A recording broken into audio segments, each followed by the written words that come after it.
Magandang umaga, ngayon ay Huwebes, Hunyo 22, 2019. Narito ang mga balita mula sa iba't ibang panig ng mundo. Ito ang Eagle News International Filipino Edition. Sa ulo ng mga balita. US President Donald Trump inilunsad na ang kanyang 2020 re-election bid. Muling isinulong ang slogan na Keep America Great. Chinese President Xi Jinping pinuri ang pagkakaibigan ng China at North Korea sa kanyang pagsubo ngayong araw sa Pyongyang. Northwestern Japan niyadig ng magnitude 6.7 na lindol. Mga insidente ng landslide na itala. Iglesia ni Cristo nagsagawa ng 8 for Humanity or 8 for OFWs sa Bahrain.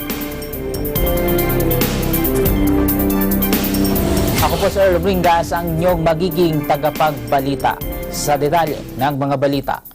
Inilunsad na ni US President Donald Trump ang kanyang 2020 re-election campaign.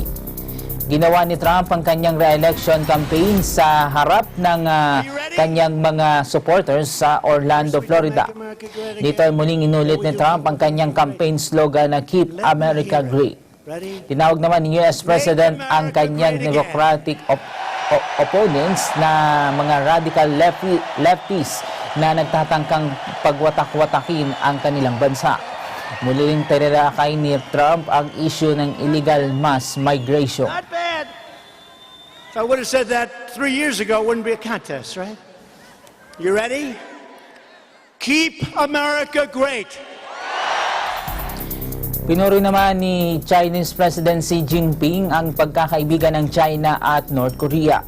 Ang pagbatay nilathala ng North official newspaper sa isang araw bago ang pagbisita sa Pyongyang ni Xi.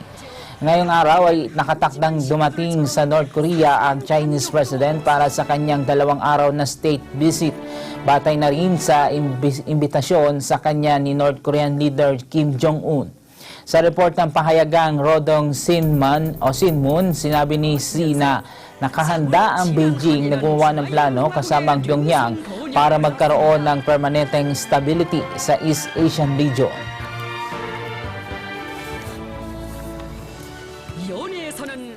Nagbitiw sa kanyang pwesto si Acting Defense Secretary Patrick Shanahan.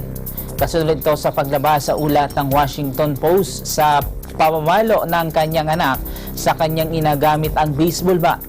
Sinabi ni US President Donald Trump na naging maganda ang ipinakita nitong trabaho at hindi nito itutuloy ang confirmation sa pwesto. Papalit sa pwesto nito si Secretary of the Army Mark Esper. Noong Mayo 9 ay inianunsyo ng US President na balak nitong gawing permanent si Shanahan sa kanyang pwesto. Ang iba pang mga balita sa pagbabalik ng Eagle News International Filipino Edition.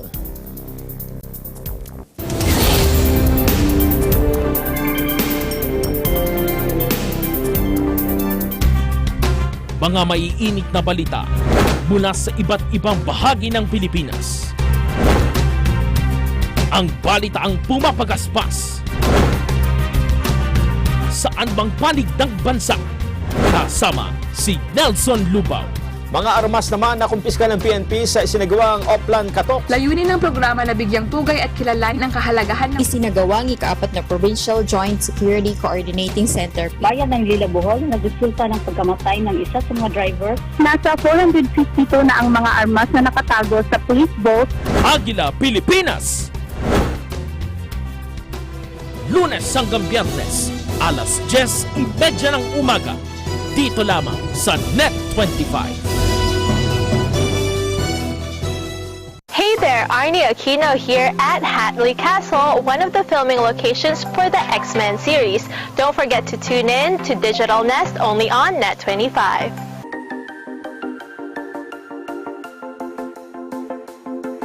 Hindi lamang bagyo at pagbaha ang dapat na paghandaan ng taong bayan, kundi maging ang lindol. Ayon sa PBOX, hindi alam kung kailan tatama ang isang malakas na lindol o the big one sa oras na gumalaw ang West Valley Fault na nasa Metro Manila. Kaya bago pa man ang lindol, alamin kung ang inyong mga lugar ay nasa dinaraanan o malapit sa active fault. Tiyakin na matibay ang pagkakagawa ng bahay o gusali.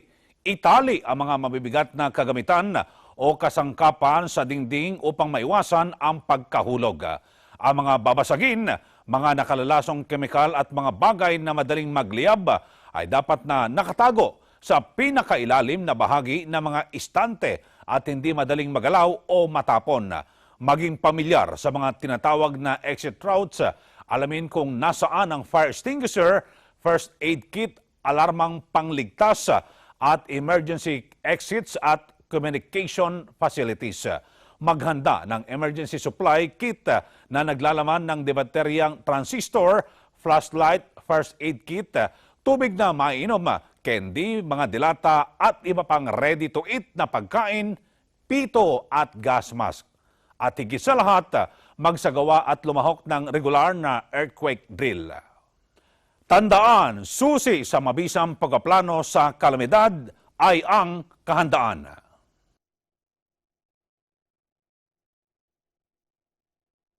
Agila Balita, Lunes hanggang Biyernes, alas 7:30 hanggang alas 8 ng umaga.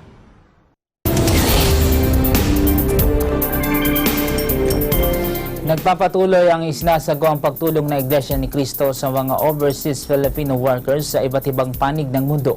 Sa pagkakataong ito ay isinagawang aid for OFWs sa Bahrain. Narito ang report ni EBC Bahrain correspondent Clem Orhalisa.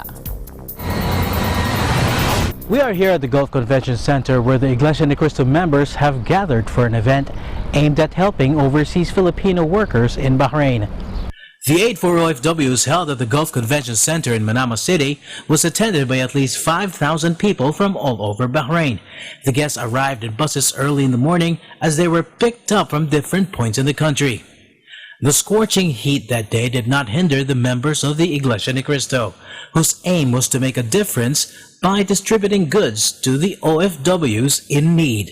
The goodie bags were distributed after gathering all of the guests indoors where it was cool and away from the heat of the sun. Actually, para po sa akin, para po sa mga OFW, isang malaking tulong po yung ginagawa nila kasi hindi naman po lahat is mayroong magandang buhay dito. Actually, halos lahat po ng OFW is nagsasuffer din po na siyang hindi alam ng mga pamilya sa Pilipinas. Sa ginagawa po nilang tulong, nagkakaroon po ng kahit papano isang malaking kabawasan sa mga gastusin na meron po. Ay malaking tulong din po sa amin kaya ng mga OFW na kahit mahirap nagtitiis po dito sa pagtatrabaho para po sa ating pamilya. Kaya malaking pasasalamat po namin at malaking tulong na rin po yung pinamimigay nyo sa aming mga grocery. Maraming salamat po. Kami po ay lubos na nagagalak sa pakikipagkaisa po namin sa lingap na ito naming sinagawa para po makatulong sa aming kapwa at mga kababayan upang maibsan ang kanilang lungkot at makatulong po sa panandalian nilang pangangailangan sa kanilang pang-araw-araw po na pamumuhay. I'm doubly pleased over this occasion because it's not just a gathering, a simple gathering. It's a gathering to give aid, compassion, and recognize the needs of the people. No? Gaya nga ng sinasabi natin na lingap, no? Lingap, this comes from a sincere and generous feeling that there are others who have more, and there are others who have less, and those who have more have an obligation to give to. And that was really obvious, and without choosing anyone, who's choosing the recipient, it was open for everyone, and those who came benefited, and we realized that this is what the Filipinos do, no? The bayanihan spirit, ating pakikikapwa, pakikisama. These are universal themes, no? Na we all come together, kahit nasa ibang at malayong bansa tayo, nagkakaisa tayo dito dahil alam natin, kung may pagkakataon tayong tumulong lalo sa ating mga kapwa Pilipino at lalo na sa mas nangangailangan ay tayo ay handang tumulong. At that was one good shining example that was really exemplified in this occasion. There is an estimated number of 53,000 OFWs here in Bahrain, and not all of them have the budget to afford their daily needs, such as food, transportation, and housing. The aid for overseas Filipino workers seems to be a huge success, and they will most likely be doing this kind of event again in the future in order to further help the Filipinos who are in need in the Middle East. Reporting from Bahrain, this is your Eagle News correspondent, Clement Orhaliza, and I'm one with 25. Niyanig naman ng malakas na lindol ang northwestern Japan. Ayon sa Japan Meteorological Agency, naitala ang magnitude 6.7 na lindol na ang lokasyon ay sa western coast ng Yamagata, nasa 50 kilometers o 30 miles southwest ng lungsod ng Sakata. Ayon sa otoridad, mababaw ang epicentro ng lindol na nasa 10 kilometers o 6 miles sa ilalim ng sea surface. Ayon sa ilang mga ulat, nagkaroon ng ilang landslide at bumps sa ilang mga kalsada. Viral din ang mga larawan ng grocery items na natanggal sa pinaglalagyan dahil sa lakas ng pagyanig. Una nang nagbabala ang mga otoridad ng tsunami na hanggang 1 meter o 3.3 feet sa coastal areas, ngunit tinanggal din kaninang 1:02 Miyerkules ng umaga. Nabatid na offline ang lahat ng 7 reactors ng Kashiwazaki Kariwa plant sa Niigata at walang naiulat na abnormalidad. Wala namang naiulat na nasaktan o casualties sa lindol. Nakakumpiska ng 16 na toneladang cocaine ng mga otoridad sa Philadelphia Port. Sinabi ni William Maxwell, U.S. Attorney ng Eastern District ng Philadelphia, na ito na ang pinakamalaking nakumpiska nilang droga na aabot sa mahigit $1 billion ang kabuoang halaga. Sabay din inaresto at kinasuhan ng mga crew ng mga barko. Nakalagay ang droga sa 7 containers na lula ng MSC Gayin Cargo Ship na patungo sana sa Europe. Ang pagkakakumpiska ay kasunod ng pagkahuli din ng 1.5 na tonelada ng cocaine noong Marso na siyang pinakamalaking pagkakasabat sa loob ng 25 taon sa Port of New York.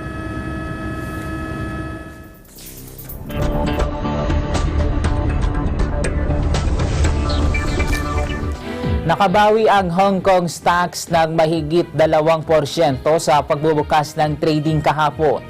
Ito ay kasunod ng naging pahayag ni US President Donald Trump na maging maayos ang kanilang pag-uusap ni China's President Xi Jinping kaugnay ng kalakaran ng dalawang bansa at ang pagsisimula muli ng negosasyon sa susunod na linggo. Ang Hang Seng Index ay umangat ng 2.64% o 726.10 points. Samantala ang benchmark Shanghai Composite Index ay tumaas naman ng 1.87% o 53.96 points. Samantalang ang Shenzhen Composite Index naman ay tumaas ng 2.52% o 37.89 points. Ang iba pa mga balita sa aming pagbabalik.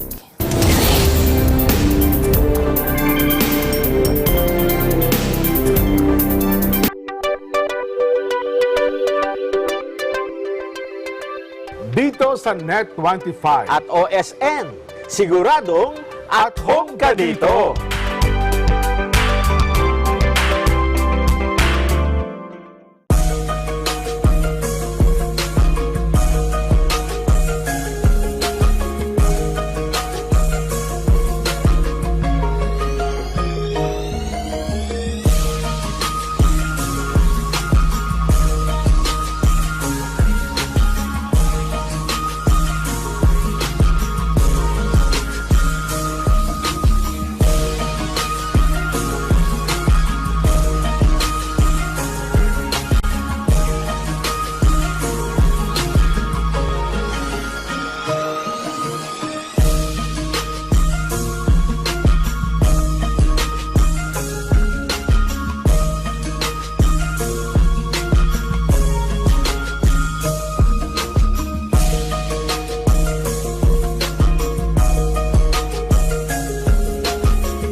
Mga isyung panlipunan.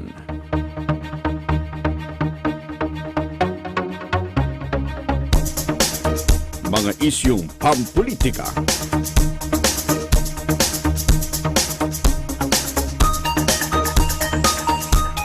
Tatalakayin, lilinawin, kasama ang mga batikang komentarista, Congressman Dante Marcoleta at Jen Sobartiaga sa Ganang Mamamayan. Lunes hanggang Biyernes, alas 8 hanggang alas 9 ng umaga.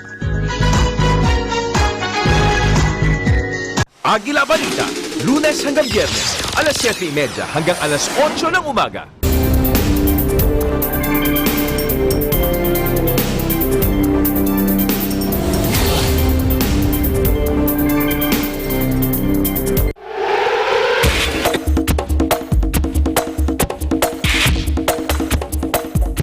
Isinagawa ng Iglesia ni Cristo ang isang Holds Unity Games sa iba't ibang panig ng mundo na narating na ng INC.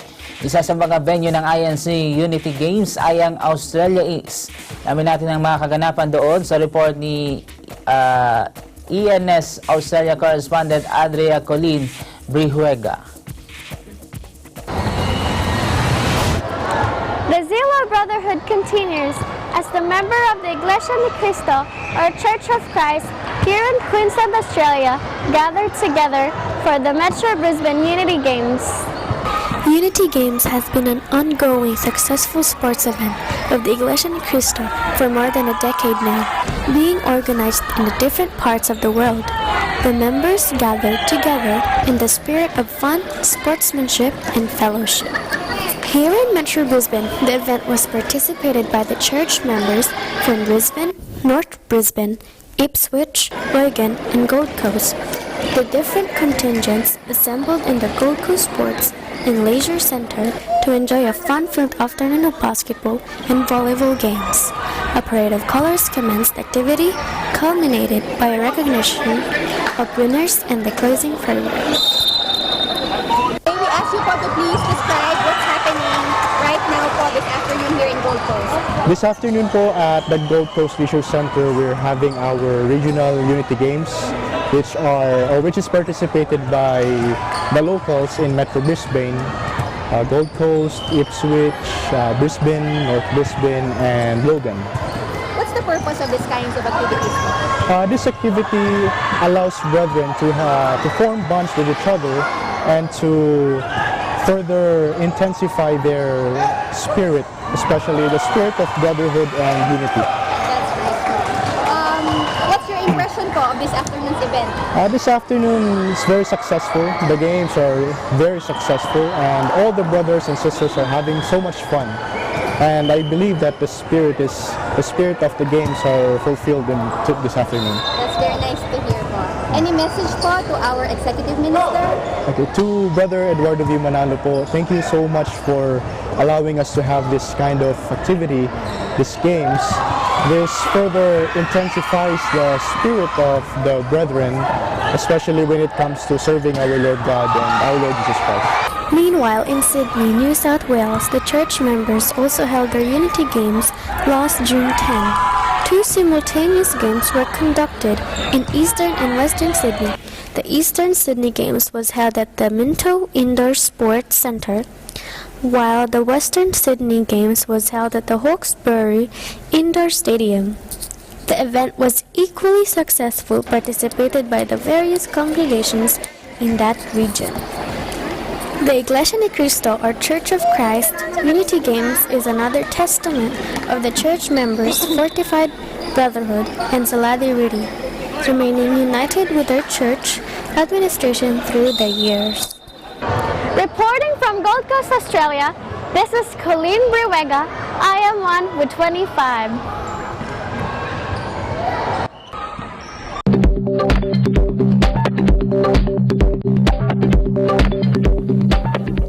Pasyalan naman natin ang Jazz Museum sa New Orleans sa report ni EBC correspondent Don Orozco. Arriving here at the Louis Armstrong International Airport here in New Orleans, Louisiana.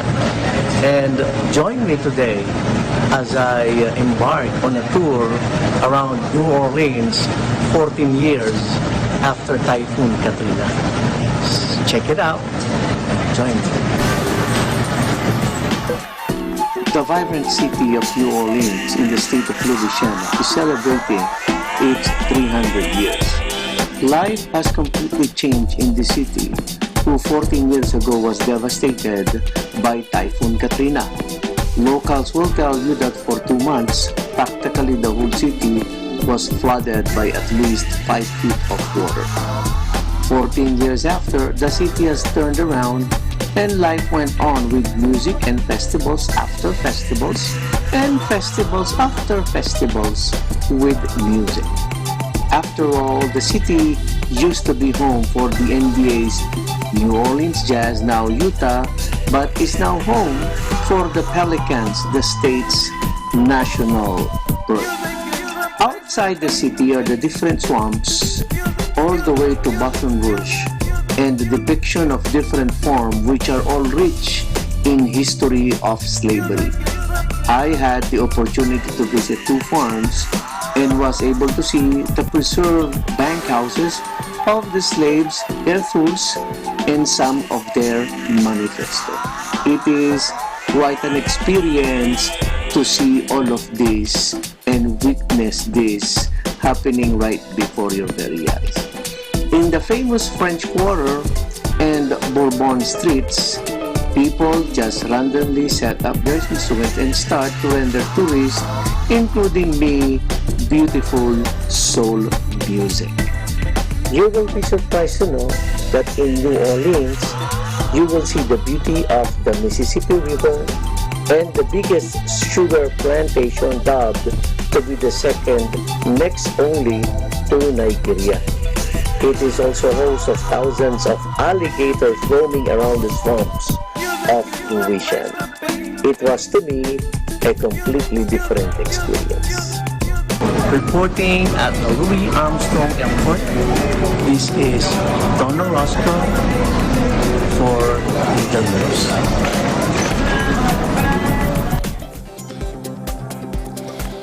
Sa iba pang balita, sinagawa naman sa Tokyo ang International Toy Show 2019. Tampok nito ang libo-libong klase ng mga laruan bilang bahagi ng Japanese toy industry annual trade show. May report si ABC Japan correspondent Dennis Liu.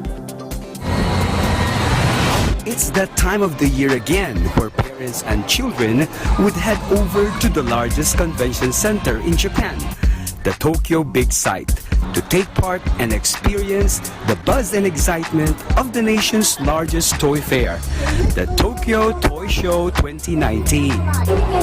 Come and join me as I check out what they have in store for us this year.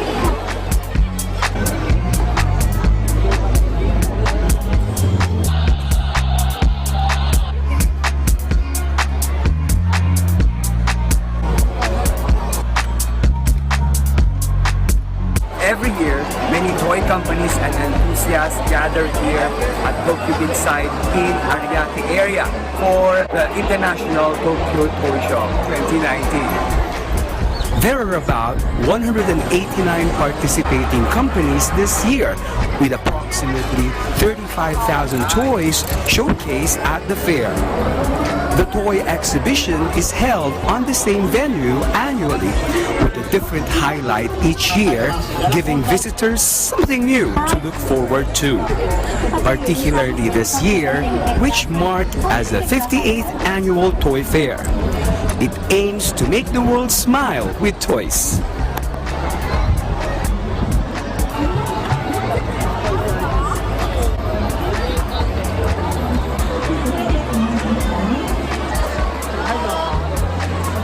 Right here at Tokyo Big Sight for the International Tokyo Toy Show 2019. This is Dennis Liu for Eagle News International, and I am 1 with 25. At yan ang kabuuan ng mga balita mula sa iba't ibang bansa. Itong Eagle News International Filipino Edition. Sa pangalan ng mga bumubuo sa Eagle News Service at sa pangalan ni Maricar Velasco, ako po si Earl Bringas, I am 1 with 25. Susunod na ang Agila Balita.